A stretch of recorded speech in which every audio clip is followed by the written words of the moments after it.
Nunca te contaram isso. Neste vídeo, você vai aprender como transformar dívidas em dinheiro. Uma das principais razões pelas quais a maioria das pessoas não consegue entender a dívida é por causa do sistema educacional tradicional. A escola não ensina as pessoas a entender a linguagem do dinheiro. Isso as torna buscadoras de emprego. E quando você está em um emprego, não tem como usar a dívida para reduzir os impostos que paga. Mas os ricos, sejam grandes ou pequenos empresários, usam a dívida de juros para reduzir o lucro e, portanto, pagar menos impostos. Existem dívidas boas e ruins. Se você tem dívidas ruins, é melhor se livrar delas o mais rápido possível. Dívida de cartão de crédito é uma dívida ruim se você é um comprador compulsivo. Dívida estudantil também é uma dívida ruim, a menos que você se comprometa 100% a se formar e tenha um emprego que pague o suficiente para cobrir os pagamentos da dívida. Mas então, o que é uma dívida boa? A dívida em termos de fluxo de caixa. Dívida ruim retira dinheiro do seu bolso, enquanto dívida boa traz dinheiro para o seu bolso. Os especialistas financeiros chamam a dívida boa por uma razão. Isso os ajuda a ganhar mais dinheiro. Simplesmente significa que você precisa investir dinheiro para fazer mais dinheiro. Mas como você obtém o dinheiro em primeiro lugar? Eu chamo isso de dinheiro de outras pessoas, ou OPM. Você pode entender o fluxo de caixa da seguinte forma. Se você tem uma casa, ela não é um ativo. É um passivo, porque mesmo sem pagamentos de dívida, você precisa gastar dinheiro com taxas, reparos, manutenção e muito mais, enquanto não recebe dinheiro. Mas se você paga em dinheiro, investe em imóveis e investe, você recebe um fluxo de caixa. É um ativo. Esse fluxo de caixa deve superar os pagamentos de dívida e outras despesas. Então você terá dinheiro entrando em vez de saindo.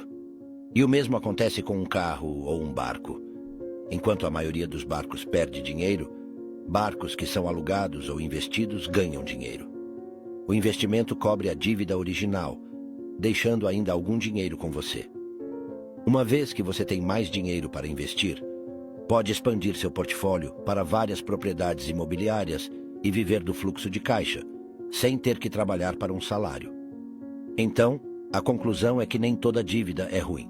Você precisa gerenciar com cuidado, saber como usá-la e manter um olho no fluxo de caixa. Minimize suas taxas. Taxas são uma saída de dinheiro.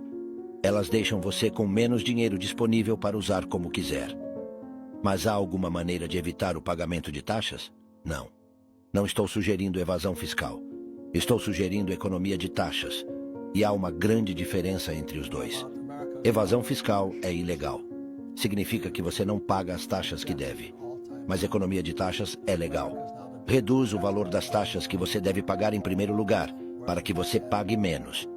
Para explicar isso, primeiro preciso que você entenda os 3 tipos de renda. Renda comum, salário. Renda de portfólio, renda de negócios e investimentos. Renda passiva, renda de negócios. A renda comum é a mais tributada devido à falta de benefícios fiscais.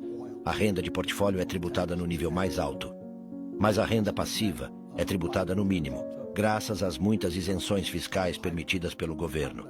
E a maior isenção fiscal para reduzir a renda tributável é o pagamento de juros sobre dívidas. Enquanto a maioria das pessoas compreende a dívida de uma única maneira, eu devo destacar uma verdade menos conhecida sobre a dívida. Uma das principais razões pelas quais a maioria das pessoas não consegue entender a dívida é por causa do sistema educacional tradicional.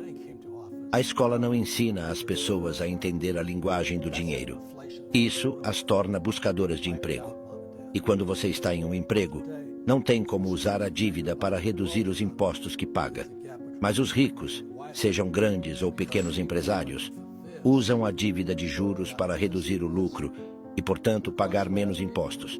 Eles podem pagar à vista, têm o dinheiro, mas ainda pagam, apenas para aproveitar as isenções fiscais.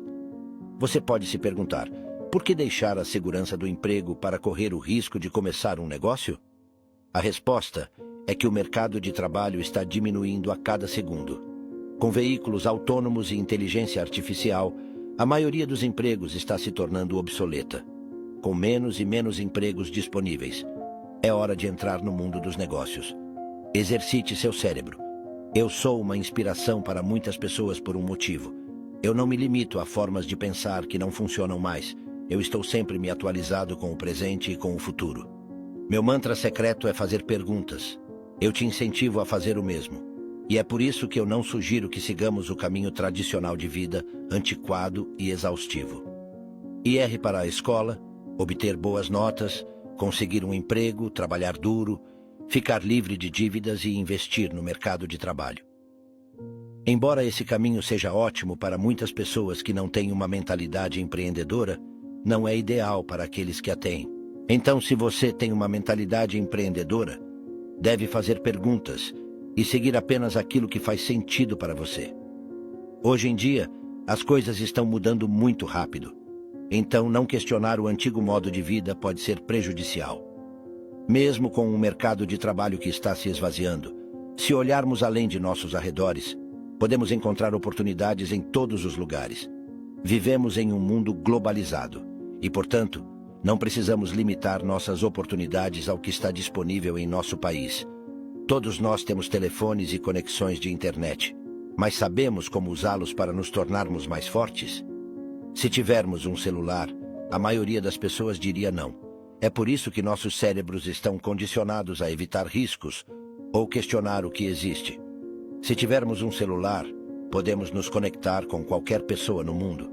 Podemos oferecer nossas habilidades a partir de um país de baixo custo e ganhar um salário dos países que pagam mais.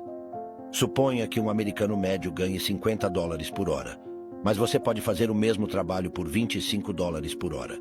Os empregadores virão de todos os lados, e $25 por hora é muito mais do que os $7 por hora que você teria em seu país, deixando-o com um salário suficiente para iniciar muitas outras fontes de renda passiva. Tudo o que é preciso é investir tempo e esforço inicial para se estabelecer e continuar aprendendo novas habilidades pelas quais as pessoas estão dispostas a pagar. Não tenha medo de cometer erros. A maioria vê erros como algo negativo, mas para um empreendedor, cometer erros e aprender com eles é a chave para se tornar rico. Outra coisa que todos precisamos desenvolver é que erros não são ruins e falhar está fora de cogitação. Um bebê aprende a andar levantando-se e caindo, levantando-se e caindo. E o mesmo acontece com qualquer negócio. Nenhum negócio se torna lucrativo da noite para o dia. É somente depois de entrar no negócio e cometer seus próprios erros que você aprende o que funciona e o que não funciona. Temos inúmeros exemplos diante de nós. Jeff Bezos disse uma vez que não tinha ideia do que estava fazendo quando começou a Amazon. A SpaceX de Elon Musk falhou em 3 lançamentos antes de ter sucesso no 4º. Eu te inspiro a aprender com esses exemplos. Cometer erros é a única maneira de aprender a jogar o jogo. Quando você assume grandes riscos ou entra em algo novo, é obrigado a cometer erros. Mas não aprender com seus erros se torna um problema. Se você comete um erro uma vez, pode não custar muito. Mas se você comete o mesmo erro de novo e de novo, acabará ficando para trás. Antes mesmo de haver dinheiro, as pessoas ainda trocavam valor. Elas trocavam ou negociavam entre si. Então, se você tinha uma caixa de arroz e eu tinha um par de sapatos, poderíamos trocá-los diretamente sem usar dinheiro. Mas e se você quisesse comprar um vestido, por exemplo? Percebeu como era difícil encontrar um comprador e um vendedor, ambos com os produtos que desejavam trocar? E é por isso que o dinheiro foi criado. No entanto, isso não foi o fim. Com o dinheiro, o conceito inerente de valor percebido foi introduzido. E ainda usamos esse conceito todos os dias. O dinheiro tem valor porque nós, como humanos, percebemos que é valioso. Talvez porque seja de qualidade limitada.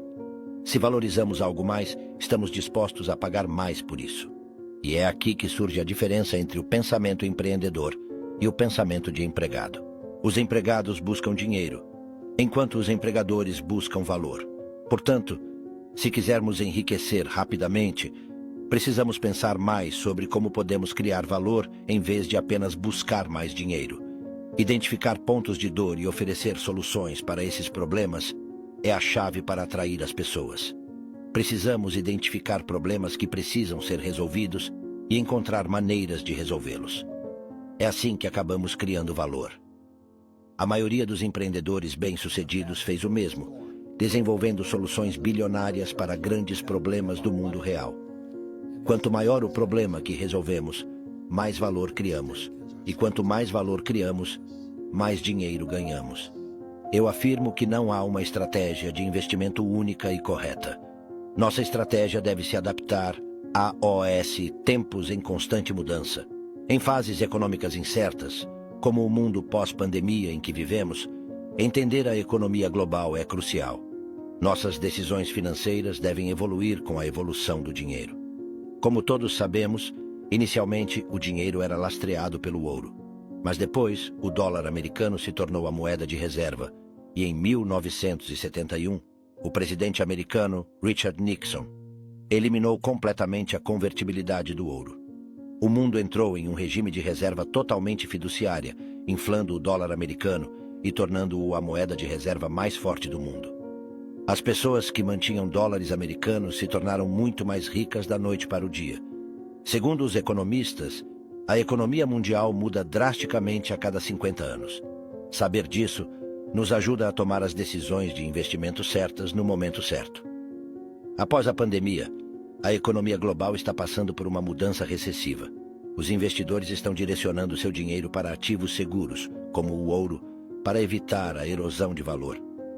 Se um número suficiente de investidores decidir que quer o ouro físico, que quer receber o ouro, teremos um aumento no ouro que será incrível. Portanto, até agora, nossas decisões financeiras precisam ser orientadas para evitar a erosão de valor. Precisamos preservar nossa riqueza em ativos seguros, em vez de investir em ativos mais arriscados, como os mercados de ações. A dívida é considerada uma espada de dois gumes. Este único instrumento pode torná-lo super rico, mas também pode levá-lo à ruína. Agora quero te mostrar como os ricos utilizam a dívida para aumentar sua riqueza, e como a dívida pode ser uma força poderosa que impulsiona todos os seus sonhos e esforços. Os ricos construíram impérios. A história da dívida não é nova. Remonta aos anos 1800, quando Rockefeller começou seus negócios. Custando 400 bilhões de dólares hoje, Rockefeller não nasceu rico. Filho de um agricultor e frequentador assíduo da escola, ele se tornou o americano mais rico da história, superando Jeff Bezos, Bill Gates e Elon Musk juntos. Rockefeller nunca foi um aluno exemplar, pois a escola não ensinava sobre dinheiro. No entanto, ao conseguir um emprego como assistente de contador, ele aprendeu sobre o mundo dos negócios de maneira prática. Percebendo que poderia gerar grande riqueza com o capital inicial, iniciou um pequeno negócio de comércio de commodities agrícolas, usando apenas $1.000 emprestados pelo pai. Essa foi sua primeira dívida, mas proporcionou uma base sólida nos negócios. Em 2 anos, ele estava gerando lucros de $17.000. Naquela época, a indústria do petróleo estava em alta e Rockefeller trouxe inovação ao utilizar gasolina em vez de óleo para extrair querosene, resultando em uma redução significativa nos custos. Essas técnicas inovadoras conquistaram a confiança dos bancos e fornecedores, que começaram a oferecer condições mais favoráveis. Foi assim que Rockefeller mudou o jogo, usando estrategicamente o dinheiro para adquirir competidores menores e criar um monopólio no setor de óleo. Esse monopólio permitiu-lhe obter descontos volumosos e transportar petróleo a taxas mais baixas, consolidando sua fortuna. Nos anos 1870, esse filho de um agricultor tornou-se um milionário aos 31 anos, com sua empresa, a Standard Oil, refinando 90% do petróleo nos Estados Unidos. O mais notável sobre Rockefeller foi sua prática de sempre pagar suas dívidas pontualmente, mas não hesitar em assumi-las quando via oportunidades de crescimento. Os ricos não recebem salário. Embora todos tenham ouvido falar de mansões bilionárias, carros caros e férias luxuosas, o fato menos conhecido é que os ricos não pagam por tudo isso com seus salários. Em 2021, Elon Musk revelou o segredo por trás de seu estilo de vida luxuoso em um tweet. Eu só tenho dinheiro. A única maneira de eu pagar despesas pessoais é vender dinheiro. Musk não recebe salário, mas possui ações da Tesla, avaliadas em bilhões de dólares, que ele não vende. Ele utiliza essas ações como garantia para obter empréstimos e vive com base nessa dívida. A dívida oferece benefícios duplos a Musk. Primeiro, evita o pagamento de impostos, pois a dívida, quando paga com dinheiro, não gera impostos. permitindo que ele diversifique seu dinheiro como desejar. Em segundo lugar, ao não vender suas ações da Tesla, evita pagar impostos sobre ganhos de capital. Musk usa seu negócio como garantia para obter empréstimos, conhecidos como linha de crédito com garantia. Se obtiver um empréstimo com uma taxa de juros de 6%, precisa garantir que o valor da Tesla cresça pelo menos 6%. Quando precisa pagar a dívida, ele obtém outro empréstimo usando o mesmo negócio como garantia e paga o primeiro empréstimo. Esse ciclo permite que Musk mantenha seu estilo de vida desejado. Os ricos amam o mercado imobiliário. Enquanto as pessoas comuns lutam para comprar uma casa, os ricos compram várias propriedades em todo o mundo. Surpreendentemente, eles não moram nessas casas sozinhos. Apesar de terem bilhões, eles compram propriedades de milhões. Elon Musk, por exemplo, gastou 61 milhões de dólares para comprar 5 casas na Califórnia em 2018. O jogo imobiliário funciona assim. Suponha que você encontre uma propriedade no valor de $1 milhão. Você paga 80% do valor com dinheiro emprestado e 20% com seu próprio investimento. Se sua receita líquida da propriedade for maior do que os custos, você pode alugar sem investir seu próprio dinheiro. Essa estratégia permite aos ricos expandirem seu portfólio imobiliário e aumentarem sua riqueza. E a melhor parte desse rendimento é que você não precisará pagar impostos sobre ele. Isso ocorre porque você pode ajustar a depreciação em sua propriedade a cada ano. A depreciação não é uma despesa real que implica desembolso de dinheiro.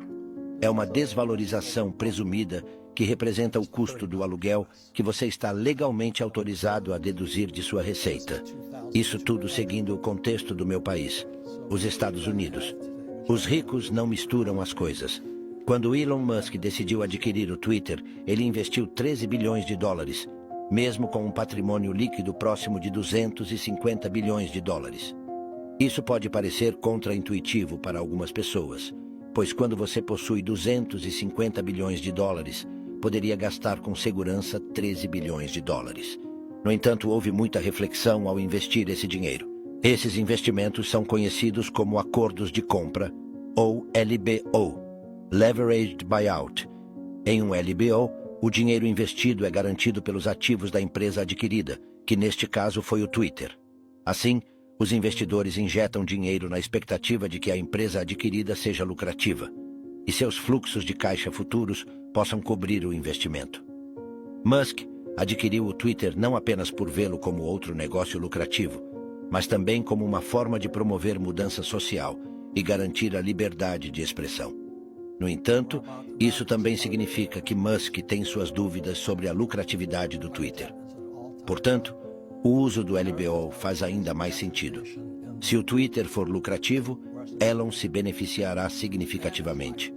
No entanto, se o Twitter falhar, o risco de Elon é limitado ao capital próprio que ele possui na empresa. Os investidores não podem exigir que Elon pague a dívida pessoalmente. Eles só podem recuperar o investimento vendendo os ativos do Twitter. Apenas o tempo dirá se esses ativos serão suficientes para quitar toda a dívida ou não. No entanto, ao investir essa quantia, Elon garantiu que seus ativos pessoais estivessem protegidos e que todos os seus negócios mantivessem sua entidade legal separada.